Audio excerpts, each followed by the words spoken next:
KKAKU 88.5 FM, the voice of Maui. That's a weird intro. It's got this thing that sounds like static. Hey everyone, it's the Neutral Zone. It's Monday, the 8th of December 2025. I thought I'd take a break. That means it's not that I don't have to think, but I have someone here that could take the reins if I fall. That's Jason. Scott R Bushnell, a man about town and man about the world. Thank you for coming back to Maui. Thank you. Where did you go? I just went to see my daughter Janelle. Where were you? On her ranch in New Mexico. Wow, that's an awesome thing. Yeah, I have never been able to travel during the holidays, but my son Brian, who moved home to Maui, I got a job with Hawaiian Airlines, so I could fly. I'm 65. I fly whatever rate that my son gets, which is fractional of what I would normally. So I have not been home on a holiday for 10 years because they can never afford it. Can you put me down as I can't even put Andrew down. Or he would have came along. I understand, but you had a good time. Had a great time. And you flew back and you decided you just...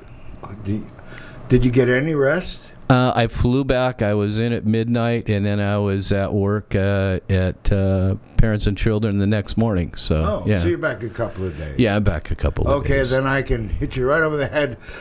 With my... Your rant of the day. Jason's rant. Actually, Jason's rant is just a kind of a roller coaster. He hits his highs, hits his lows, and I won't poke him today because I know he's been poked too much lately. Well, if Maui Kukua Services or the mental health people would like to, check my pulse, they're welcome to. Before you don't have one? I have a reason to rant. Yes, you do. And my reason is one that I'm not going to make it too long because I could go on the whole show. But let's suffice it to say, we don't have enough emergency housing. We don't have enough housing. Period. No. We don't have enough affordable housing, period. We now have a bill that's going to take and put more inventory into local, no matter what any vacation... Even though locals can't afford those. They can't afford whatever it is. We need more housing. Mr. Mayor, we have an emergency. Emergency. It's spilling over into my life. Emergency. Mm-hmm. When I'm helping 75-year-old plus people who are disabled, who are homeless, who, because they don't fall within the lines, forget lines, there's nowhere to put people. No. Emergency. Did I say emergency? You did. I don't know if that matters, but emergency. We got to do something. And I don't mean tomorrow. I don't mean next week.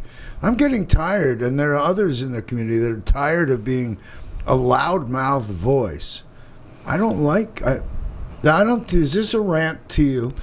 No, it's a symptom of something that's been happening since the 80s. It really is. I went to my training with children and families in Oregon, and back in the 80s, part of that training is we went to Oregon State Mental Health Facility, which was the one where they filmed One Flew Over the Cuckoo's Nest. Okay, really a rundown, really bad facility.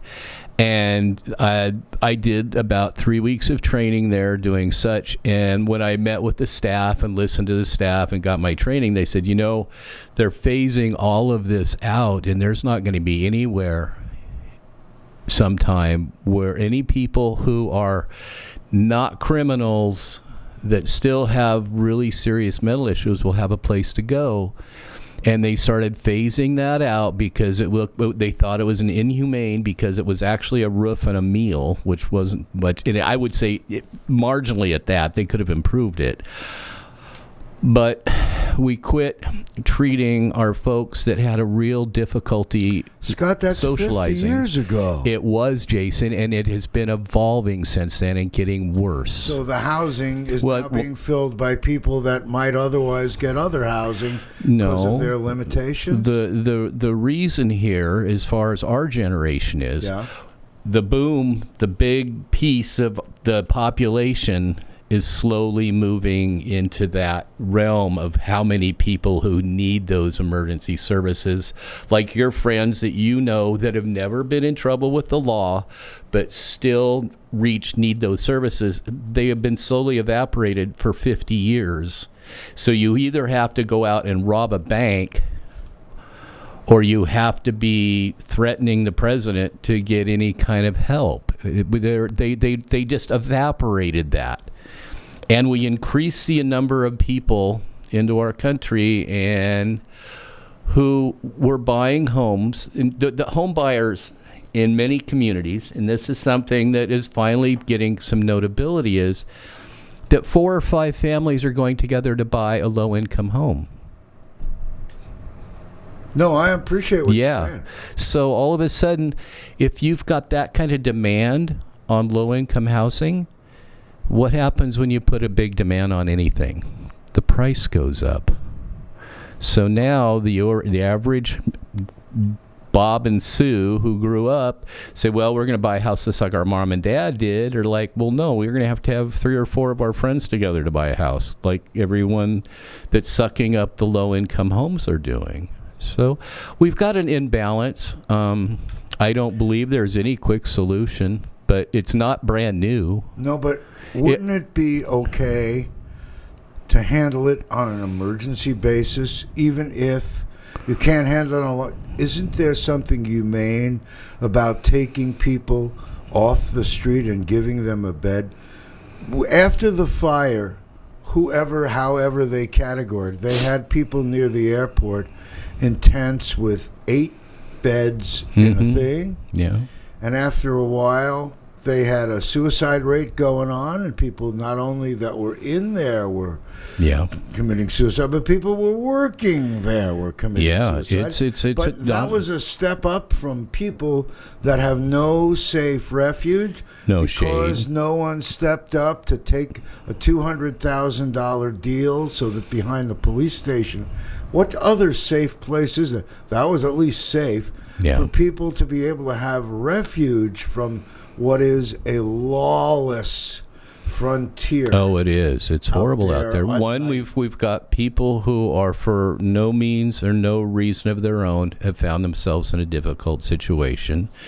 That population is now commingling with people who are borderline mentally seriously with problems. Now we're cross-populating those. Chicken and the egg. We're not even going there of why they're there. Yeah. We don't worry about why they're there. They need help.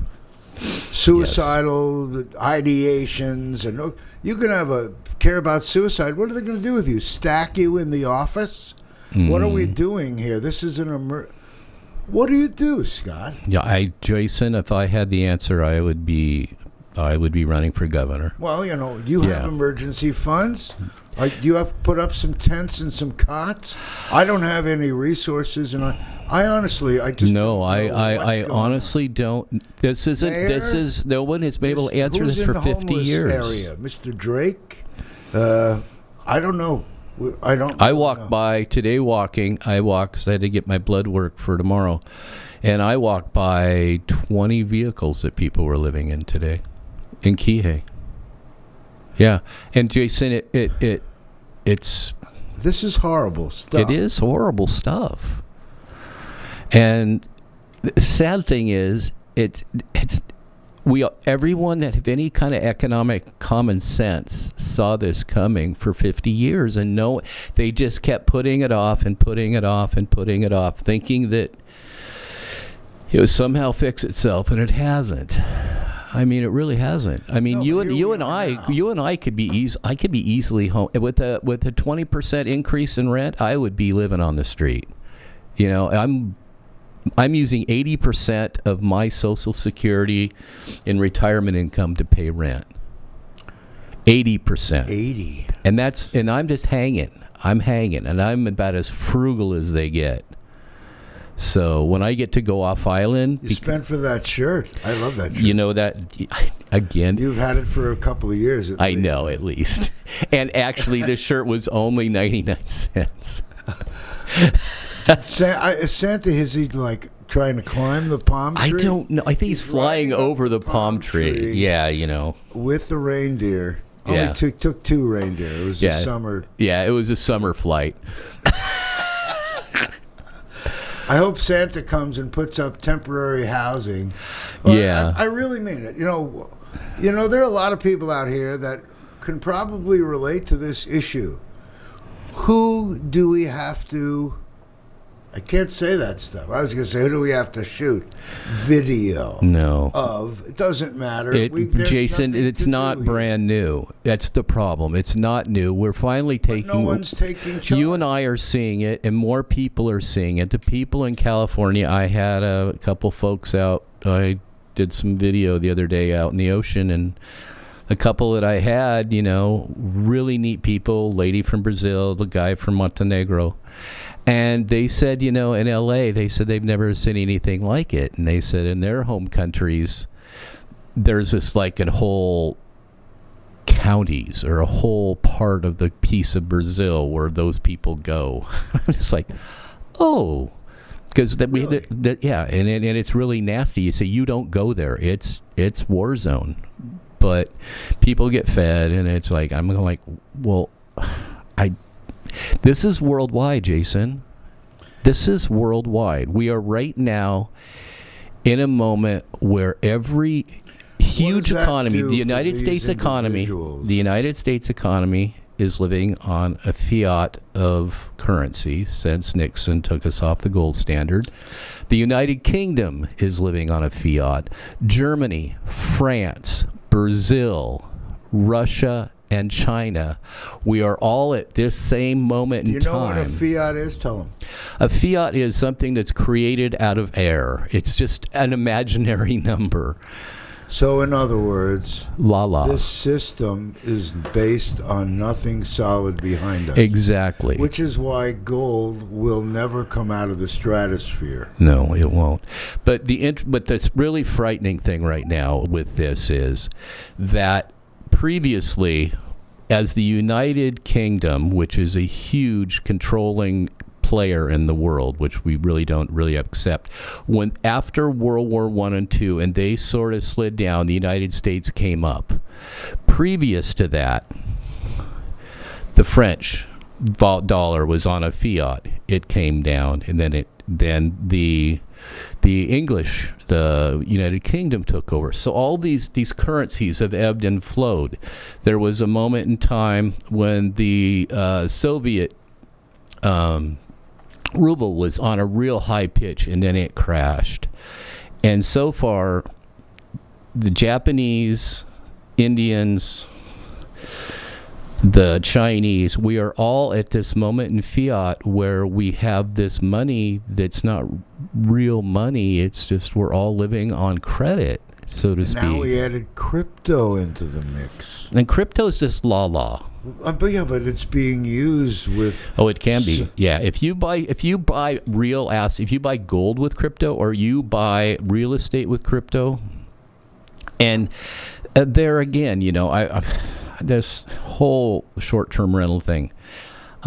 There's this lady out in Hawaii, and I've been talking to her off and on, and her whole world was retire with the unit next door, so that would be her income while she was retiring. And she's in her 80s, late 80s. We're talking way late 80s. And that's been how she retired. This one unit made enough money to pay for her to live because she didn't really have much of a retirement plan. So all of a sudden, some people who don't have any skin in the game are making decisions for people who are making, they're bringing people to people that go in short-term rentals are bringing and spending money. That's just shooting the horse in the leg. Well, here we are. You'd think that concurrent with taking those units out of the rental pool, they would have already been aggressively in the middle of some plan. Oh, we have 1,700 units coming on next year. You need 8,000 units. Jason, if we're bringing those units on, can you afford a $1.2 million unit? Is that going to help the? No, it's not. And even the rentals, the whole thing is completely insane. Though you can't. No, did everybody fail economics? That was clear. Did anybody ever take an economics class, a geopolitical economics class, or an environmental economics class, or a class in local and state government economics? Please. Can I ask a question? Yeah, if you play Sim City in the 80s, a video game. Now, you and I. Yeah. I think emergency needs to be declared. Something. And that means help people right now. Mr. Mayor, Mr. Governor, Miss Mayor, Lieutenant, whoever you are, we need emergency housing. At the same time, what about using eminent domain to say to landowners of the land that we want to be building on, you can either be our partner or we're going to take it. So are you going to be king? Who are we dubbing king? Because only a king can do that. Well, again, I'm looking to the governor and the mayor because of this. I think that needs to be done. That needs to be done by the vote of the people. We do not want to go down that dangerous trail. So here we are, the people. I keep calling all the people that are in charge, and they do. I don't want to say the word because I don't think they see it. They think they're doing a lot, except for the people they're not doing a lot for. There's a lot. You're right. Of them. I do not question that at all. So I'm just saying, whoever is in charge. Yeah. And I don't think there's enough county land and enough state land and enough wizards in the system to figure out which land. And there are people that own that land, and there are people that can build that never have to touch their pocket because they have enough assets to be able to get paid for the jobs they're going to be doing, and that money that's going to pay for it, they can suck it up because they have enough assets that they can write it off. I mean, we're talking about, when we talk about these big projects that are happening elsewhere, there are people that have enough resources that live here that are also global players. I don't know the personal finances of people. I know some very wealthy people who are very poor that have almost no cash flow now. Right. And that's something that's outside of my total thinking. Okay, that's outside of how I've ever lived. But I have friends who have done amazing things and have made a lot of money in their life, who are so leveraged and have multiple rental properties here on the island and such, and every time there is a glitch, and their lines of credit are being stretched. And if they have lines of credit, their interest rates are getting hacked like everyone else's are. So most wealthy people don't have $1 billion in the bank. Generally speaking, they don't have a whole lot at all because they've had to stay leveraged to get the positions they're in. There are wealthier people than that. There are. No. And I'm talking about those guys. Yeah, there's very few of them. Gals. If we took the top 10% of the wealthiest people in the United States right now, took all their money and all their assets, they could fund the government for less than a day. You like that? Really? Yes. So what does that say? We have a huge country. We have a lot of very hardworking people paying their taxes, and they are getting pushed down like everyone else. But at the bottom, nobody's paying attention. Well, what are we going to, I guess I'm, in theory, and even I'm with you. Yeah. Now, what do we do for now? That's why I keep saying emergency. I honestly, I think you were on something there with the tent city. I mean, back during the days, during the end of the Oregon Trail, back in the 1840s, 1860s in the Willamette Valley, they sent out the Union troops and set up tent cities because nobody realized when they went to the Pacific Northwest that it rained so much.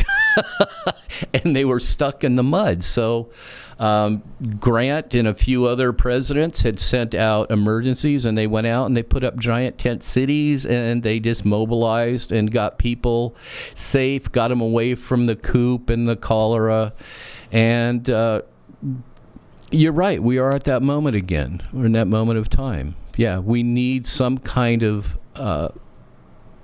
monumental, giant, hey, we see you, we hear you, we want to feed you, we want you safe. Who could that leader be? We have a president that usually just steps on all kinds of toes getting things done, but I doubt that. I'm with you. Yeah. We have,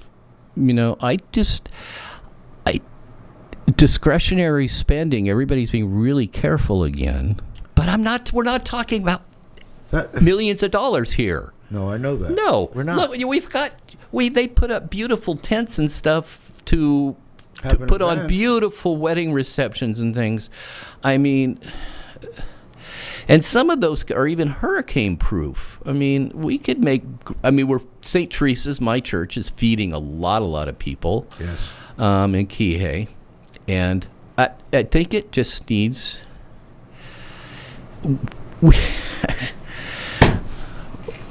We screwed up 50 years ago. We screwed up. We quit taking care of our not mentally retarded folks or mentally challenged or whatever the new word is for that.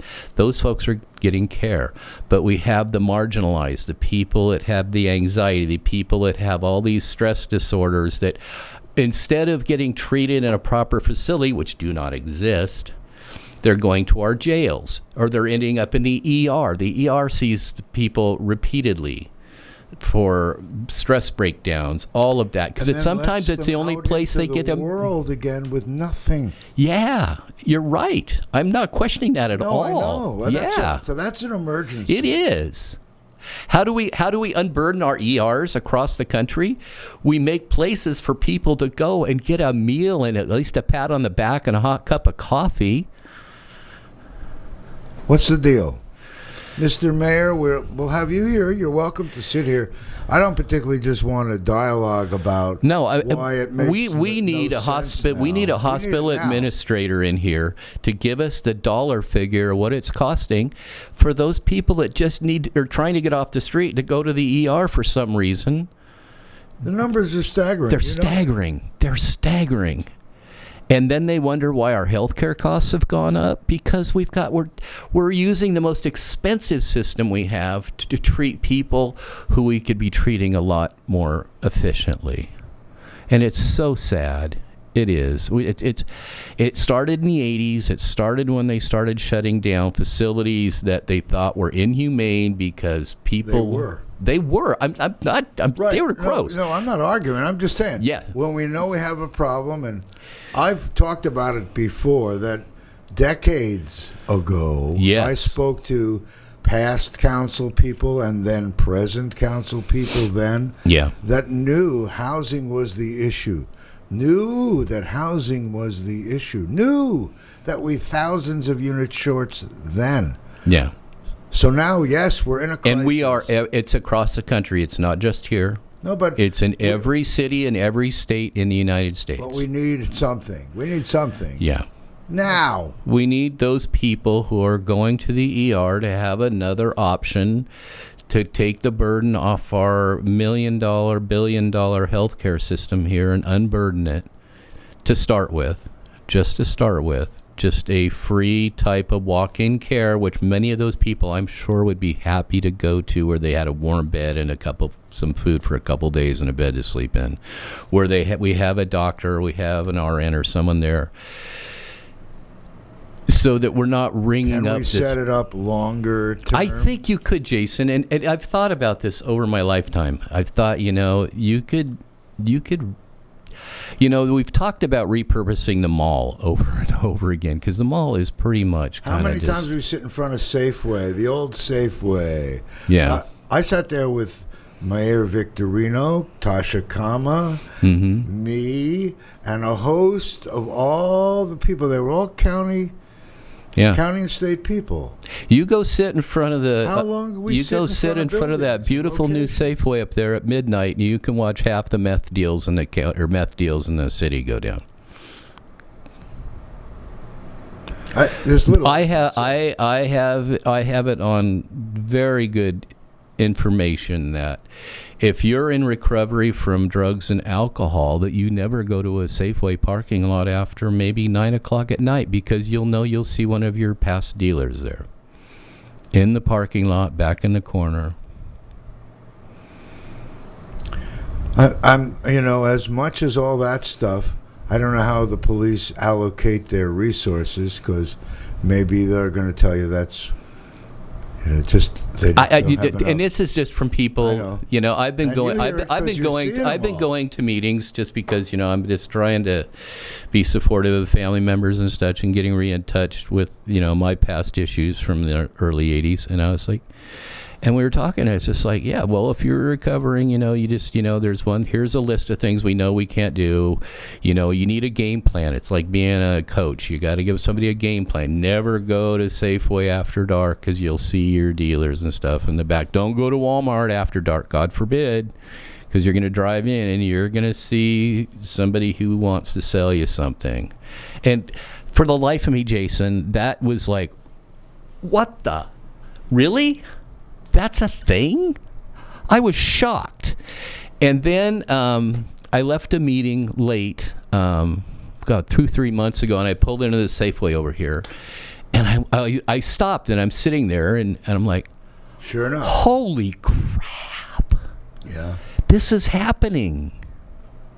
And I was like, okay, so they're not just blowing smoke. This is a real trigger for some people just to go to a parking lot and get groceries or go to the store. Police, you got one officer, one a rove. I don't even know. Are the jails? Do we have any room there? Oh, God, no. We have no room anywhere. No. There's no room at the inn. I think we're in the right theme here. Christmas. It's Christmas. There's no room at the inn. Oh, goodness. My leg's going numb. You can talk for a bit. I'm sorry. When you think I rave, I only rant and rave. Oh, it's They're fun, in the though. same family. But I think that my rants are usually based on Confused. Yeah. Why? No, you're not confused. Well, we'll go there another day. I don't want to. I've been told I don't I'm want to ahead light of you. I don't my want to light time. you up today. Today's not my day to light Jason up. I plan those, but today I was planning. I said, I think I don't need to get. Plan, I don't need to yell at Jason They talk today. about, there's some kind of conspiracy. You plan like? We get more views. Oh, yeah. We get a lot more views when you and I are yelling at each other. Well, we had someone on here a couple of weeks ago that broke a new song called Gracias Senor, which you'll look up on YouTube. You'll see. Cool.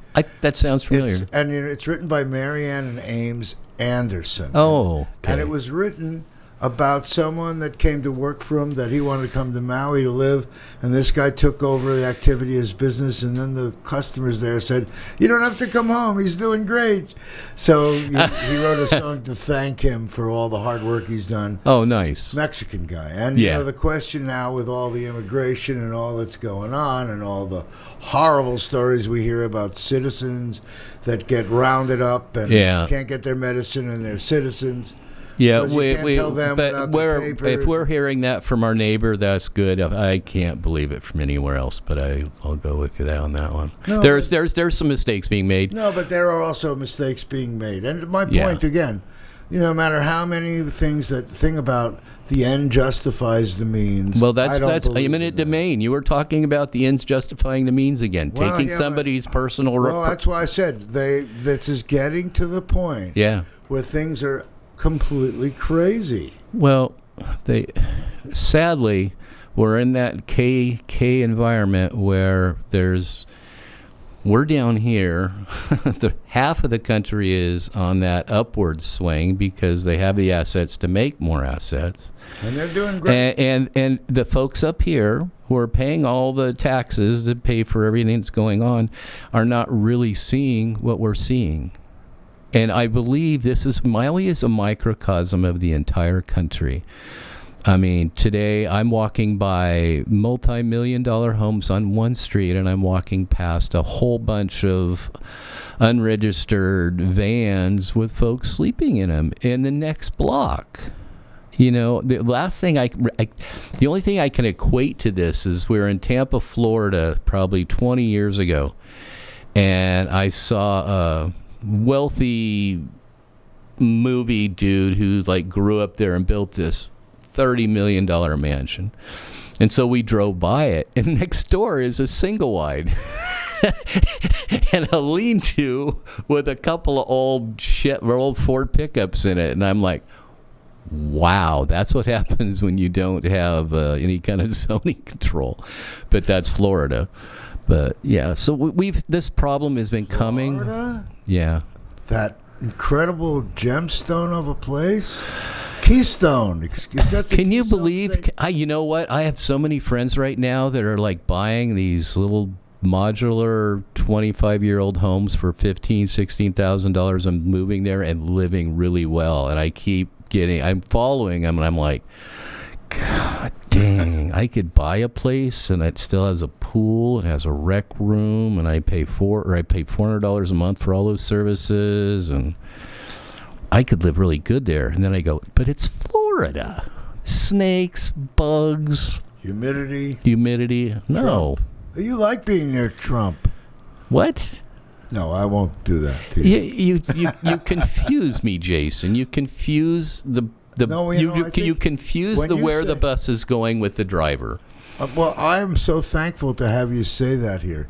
So people say to me, well, you're left and Scott's right. He's not right. Sometimes he's not right. No, Jason's never right, so that's okay. He just knows a lot about things that are absolutely wrong. Come on. You see, that's the greatest thing about what we do here. This is what used to happen. It's called conversation. Yeah. A little bit of dialogue. You know, there's a strange thing, and I keep reading these studies. There's this Fraser study. There's a Fraser study. It's out of, not out of Stanford. It's out of one of those Ivy League schools. And so it used to be that an average family would entertain and have like dinner guests or people over for, whatever, hot dogs on a Saturday afternoon and stuff. That's down 50%. People have these beautiful homes, these massive kitchens, and the only thing they need is really a microwave, because they're not entertaining anymore. They're not having friends over because of this division, and that's that Fraser study. When I read that and I started reading it and I started reading the progression, I'm just going like, that's not good. Because we used to, I remember going to church when I was little. Well, I still go to church. But I remember going, and I remember the neighbors across the street had different political views than my parents. But they always did stuff together. Every once in a while, whether it was Nixon or McGovern or whatever, way before my time when I was a kid watching these things, there was a sign here and a sign there. They were never distasteful with each other. They didn't, they still hung out. My parents played musical instruments, and my parent, they'd play it and they'd do that. And yeah, people used to go to church. And I remember, we had 3 city councilors when I was in grade school that all came from my little Catholic school. And 2 of them were left, 2 of them were right, and they were at church together every Sunday. And I went to school with all their kids, and there was never any grumblings between them. They would talk and work it out, like conversations. They no longer teach statesmanship in school. Statesmanship was dropped about the time they got rid of wood shop and got rid of metal shop, which are coming back, thank goodness, in a lot of states. They got rid of statesmanship. Does that mean social studies and current political? How to debate? How to disagree without being disagreeable? That's statesmanship. I don't care if I sat down with many people that thought that the idea of something was absolutely evil, but they didn't think I was evil because maybe I believed in this certain thing or not religiously. And I'm like, okay, we can work with that because somewhere we're going to agree. And we've got to move forward. It's incremental. If you make one issue hold back the entire boat, that's not good. So I'm still, we are so good at theoretical. And I say it myself, and I know you too. What are we going to do about that emergency? So I think I don't know what I to think do you're on the to right get it. track, Jason. But I'm really tired of being the only one. Who else is going to stand up now and say, hey, Mr. Mayor, Mr. Governor, this is an emergency right now. Please. I You think want me to lose my housing because I'm helping somebody else who really needs help. right. And they, And we don't need eminent domain. All we need to do is say, hey, can we lease your property for $1 an acre? or more, just so that and give them make it give and take. We don't need to take their property. We can say, hey, you've got some land. Can we just use this, and we'll give you a lease on it give us a lease for 10 years while we're working this out. We're going to be building. We're going to because the generation that needs help right now will all be dead in 20 years. Right, and the ones that are coming up, that's getting to be a very small population compared to us baby boomers. I'm afraid that no matter how hard I've tried, all I get is talk, and they're pushing the can down the road. They've been pushing the can down the road for 50 years. So this is really an emergency. This has been going on for 50 years. The prison systems, back when I did my training in max security prisons and stuff, when I was working inside and out of those in the state of Oregon, they were saying it's becoming a problem. They said we're using up our resources to house people who are killing people and doing violent crimes with people who need some serious mental health issues dealt with, and the systems don't commingle well. Of calling it mental health, I mean, there should be, if we're going to rename it Department of War, how about help? A help department. Our health department. I think the only thing I can be happy about right now is that some of my favorite cereals I haven't been able to eat for the last 25 years are not going to have the dyes and all the preservatives in them. They probably won't taste very good. What cereals? Fruit Loops, Lucky Charms. Oh, they're taking all the good stuff out.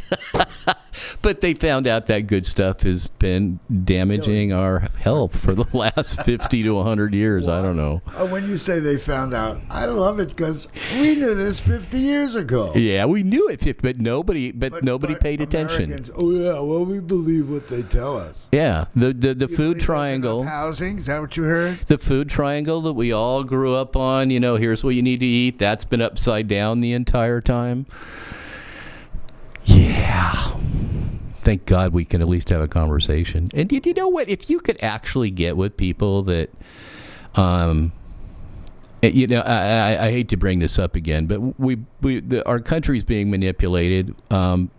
We've been manipulated since World War II. We got manipulated into going into World War II. We got manipulated into going into Korea as a part of the European Commonwealth, manipulating that process. Vietnam, the French got manipulated, and they say, hey, we're being manipulated by these guys over here, we're out of here. And all of a sudden it was like, oh, you got to go to Vietnam. Country got manipulated again by the Commonwealth. And when I say the Commonwealth, there are people that are bigger than BlackRock. There are people that are bigger than the bigs. There are people who have been manipulating governments of the world because war is a $1 trillion business. They're evil. And they've been manipulating our country. They've been manipulating France. They've been manipulating every country to create war, to create their $1 trillion wealth situation. And right now they're nervous because we actually have good communications between the Russians and the Chinese for the first time in the history of our country. And that makes them very nervous because that takes them out of the player. And they're playing us hard. They're trying to play us against each other because they know if we have these solid agreements with the Chinese and the Russians, that they become insignificant because they can no longer manipulate us into these proxy wars where they're making their billions and trillions of dollars. And this has been going on, honestly, since the Revolutionary War. You can track it that far. If I came in and I had actually an outline that I could follow instead of using my brain, which just writes in squirrely lines, it's very trackable. Big money. That's not just big money. It's the big money above the big money that manipulates people against each other, either to create war, create upset, create destabilization, and that allows them to manipulate. That's how they've worked forever. Finally, right now, the only great thing that's coming out of the internet is there are a few strings of people out there, and they don't last long because they get shut up, but then other people speak up, is that, hello, my thing went down, Jason. Not my department. So, but we are becoming aware of this. It's becoming more outspoken. There's about a dozen political science professors that are my age that I've been following in their books now on the internet, in their podcast, that have been outlining this now for almost 50 years. And they're a couple of ladies, very hard-spoken ladies, that will call an ace of diamonds an ace of diamonds. Right, and my mother's thing about call a spade a shovel. Yeah, we don't do that anymore. Don't say that on the air. No. So, wasn't my yeah. mother, is it? So the things are becoming more clear that we've been, as a society, as a country, been played against each other. And we had some very wise people back during the late 60s and 70s that this is when these are some pretty older ladies that came aware that we were being played into being in Vietnam. And now retrospectively, wow. The billions and trillions of dollars in weaponry and such that was spent, and the money that changed hands. Now, if you look throughout history, you're just going like, somebody's banking off of making us mad at somebody else. And they're doing it now. They're making one side of America mad at another side of America, and they're making money off of it. Because when we're angry with each other... These things are above our... I don't know how to control that. No, God, no. You just got to talk about it and not stop talking about it. But don't we also have to talk about that thing that I started with, which was no matter what the cost, really, no matter what the cost, humanity needs to come together and find a solution here on Maui right now. Yeah. Because the people that I know that are going to be in the woods and the rest that are being continually thrown into the street. Yeah. No, we need to take care of we need to take care of our people. So who do we talk to? I think Jason, I think if we could make some calls and go, okay, how much does it cost? I know my brother Tim, who had the farm over in Lahaina side, at one time we talked about putting up some circus tents because he saw some on the internet. Can we put a circus tent up? And so I researched that. This was like 10 years ago. And these used circus tents that would house, like, God knows, just huge things. They weigh, you need semis to move them. And he goes, I think we could put one. He said, we don't have that much flat ground to begin with. But other than that, the National Guard rotates their tents out like every 10 years. So they're not bad. They just have this rotational cycle because So there's inventory of there these is a big tents. lot of inventory, Jason. So we put them up. We supply. We're not. I'm sure. What's the cost of 25 people going to the ER a day that need help? That maybe would just be good enough that they could go and get a Band-Aid or something. That's what $40,000-$50,000 a day in ER cost. I don't know that answer. I don't know the answers. All I know is that anyone going in has to also take responsibility for who and what they are. Yeah. In these circumstances. So it's not going to just be, we're here to give you and give you and give you and give you. Mm-hmm. And we say, well, what about the people that aren't willing to do that? Well, what do we do with them? I don't know, Jason. What do we do with them? Well, there was Can't this do guy that. with a little small mustache that had an idea back in the 30s and Right, 40s. We got rid of him. But he figured that these are the bad people. Yeah. Shred them. Right. What are we going to do about this situation? People Are we have gonna do nothing? there's a set of society that has completely lost hope. And the sad part is just kids that are born in the last 20, 25 years have no hope of buying a home. They have just found out, and this is what's radicalizing our country right now, which many people don't even understand, is that when you take a millennial, somebody who was born probably in the last 30, 35 years, who went to college, spent $150,000 on a degree that's going to make them $45,000 a year, they're angry. They've got huge college debt, and then they got some guy that left high school and got trained as a mechanic who's making $175,000, and it's radicalizing some our college graduates that have degrees that won't get them the jobs that they did for 20, 45 years. So This is really we're talking about big. we are on the cusp of something very dangerous right now. Where does that go from here? Fighting in the streets? We're opening more trade schools. We're doing a lot of things that AI can't replace a mechanic. AI can't replace somebody cooking food. AI can't replace the ladies that are changing the sheets at the hotels. AI can't replace a lot of jobs that are paying more and more. And the income in that level has gone up 10%, whereas in college graduates that have social degrees, it has gone down 20%.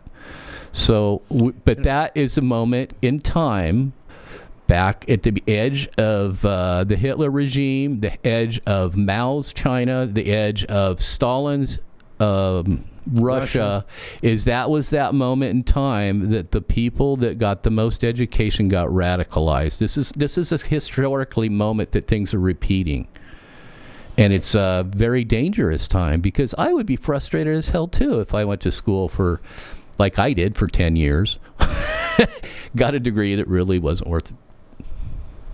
Well, we're all saying that. Yeah. And it's like, but I made my way. I mean, that was 50 years ago. So And I studied social sciences interdisciplinary, so I'd be able to deal with the way society should be. There you go. And I studied in the CIA plan to learn how to overthrow third world governments. See, there we all have our thing. I know. So, doesn't it concern you that you haven't been able to do your thing? No, because I love what I'm doing. I love working in the jail. I love teaching the classes. I'm and I talking love about this teaching my social swim science lessons. Of all these things. Yeah. In Maui, you don't have one job. You usually have 3 or 4 side things that's going on that just kind of help you get through the day. But there are people that are here, and many, many, many of them that don't need any jobs. We have We have people that have never worked a day in their life that are on trust funds. We have friends. Yeah. But not really good friends, or they'd rent some of these units for some of these people we know. But if not that, we know. need a Marshall Plan. We need some kind of Marshall. Yeah. No, but I'm Speaking, never mind. you're throwing They eminent don't know. domain out No, there, no, so I thought I'd throw the well, Marshall Plan out there. for young people who don't know what the Marshall Plan is, that's from 50 plus years ago. Yeah. And that's a social plan that was helping. What are we going to do now, Scott? Are we going to... I don't know. Who's going to listen to I the don't show? think any one person has it. I think what we need to do as a society is be as thorough and conscious of our personal debt and live within our means, because that's the only thing we have control of. I realized that a credit card that I used the other day, I got a statement, it's 28%. And I went, it said 0 when I signed for the card. And that was a couple years ago. And I went, what the? I just went through the roof. 33 point. Oh, yeah. Yeah. They are all jacked up. Yeah, and I haven't used a credit card forever. Well, if you do, you pay a price. Oh, Jesus. Oh, geez. I know. Oh, geez. And I mean, I was just like, well, I'll never buy a house. Well, maybe I want to buy a car someday. My car might die in the next 25 years before I do. Remember that idea that you had about all these people, all these families are getting together to buy a house. When you're a mortgage company and you're looking at, let's see who's borrowing this money. Oh, yeah. We don't like multiple applications with multiple Actually, they names. do. They well, it depends who do. Because what I've seen is different. They do not want. We're not talking about here. We're talking about small town America, where they're just coming in and they're coming in and four or five families have put together $80,000-$90,000 down, and no lender's gonna turn that away. Well, the difference is really what you just said. That's there, and we're here. We're here. Yeah. And I know people might say, well, yeah, Maui's like everywhere else. It's not like everywhere else. It's like New York City.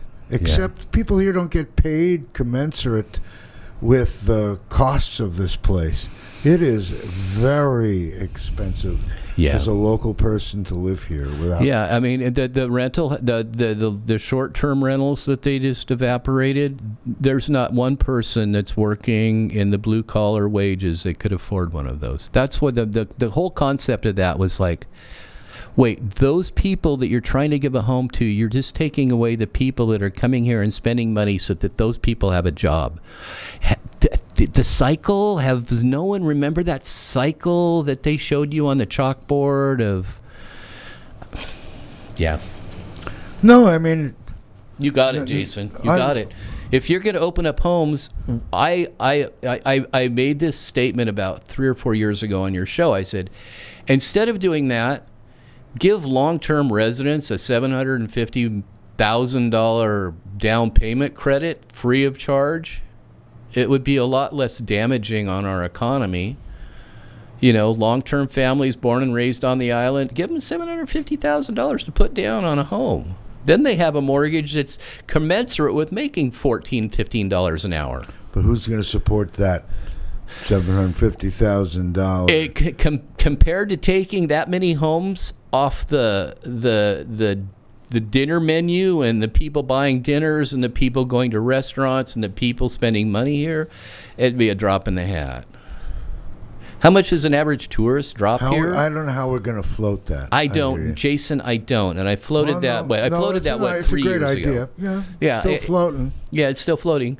But it's why it's not sinking? Because the need is not sinking. Yeah. The need is growing, and it's getting to the point where, like you said, things are going to burst. Yeah, if you want to take care of long-term residents that have lived here their entire life, that are now in their 20s and 30s and want to buy a home and want to spend the rest of their life and raise their families here because their families have been here generationally, then give them a big chunk of change to put down so that their $20 an hour, their $25 an hour, they're working the ramps over at the airport can sustain that kind of a house payment.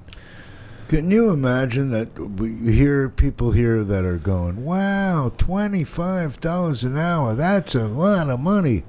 That's because they're making less. Because $36 an hour is the federal poverty level here. If you're making less than $36 an hour, that is the break point for the poverty level. And that's not an emergency, Mr. Mayor? Well, we need to take care of our own. We need to take care of the people that have been born and raised and grown up here that need to be able to call a place home. Straight up. Just take care of our folks. Make sure that they get to grow up next to their parents and their grandparents and everybody else and not move somewhere else. What about this 78-year-old lady who's disabled, who has the flu, that has nowhere to be? I mean, what about tonight? And there what goes about tomorrow night? Right. There goes that cycle again. Hospital out, street. Hospital out, street. Do I have to just have to watch people die in front of my eyes? Is that what we're doing? I don't know, Jason. I wish I had the answer. So I wish I had the answer. I'm looking for an answer now. Yeah. For tonight. Yeah. I'm looking for answers now. That's an emergency, and so I'm going to keep calling. Can we put up Can we get some National Guard tents out of GSA supply over in Oahu? I'm sure they're in the bunkers still. Well, man, who do we ask for that? I don't know. That's the National Guard. But who is going to say, I'm accountable, and I know I'm in this job, but I've got to do something extra because why? Because my heart says I got to. We only got a minute left. Yeah, so we've got the Marshall Plan. We put up these tents out by the National Guard office. We throw in the beds. We have a men's side, women's side, family side. And then when somebody comes in, here they are. We give them a name tag, guitar, and says, okay, this is your job today. You're going to go either work in the kitchen, you're going to do this, you're going to do that, you're going to do that. And we just create the Marshall Plan. And we've been dealing with the fire and the after the fire. Christ. We all know how to do that kind of help. Yes. It's not like we have to be trained. We've just been trained. Yeah. By a crisis in life. We have 30 seconds. Scott, thank you. Thank you, Jason. I'm glad. I know we got to practice our arguing some more. That was really fun the time before last. You were so red, and I was so red, and then I started laughing, and then I saw that twinkle in that Santa Claus eyes of yours. Another time to beat me up. Okay, we got to go, Scott. Thank you very much. Merry Christmas. Merry Christmas. Happy New Year. Happy Hanukkah. We are out of here. Watch this. Oh, my goodness gracious. Thank you, Scott. Hello, everyone. We'll see you next year. We'll see you next week.